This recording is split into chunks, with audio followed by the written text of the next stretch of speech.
How to renew TDS. TDS is expired in Zoho Books. Has your TDS expired in Zoho Books? Here's how to renew and re-enable it step by step.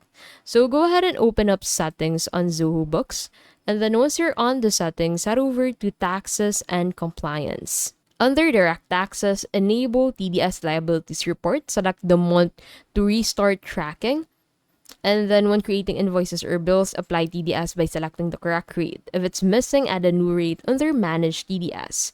For government payments, record challenge with details like amount, challenge number, BSR code, and payment date.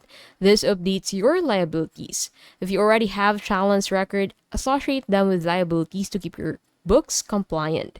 Check the TDS liabilities report to confirm deductions and payments are updated correctly. Renewing expired TDS in Zoho Books means re-enabling liabilities, applying rates, recording challenge, and verifying reports.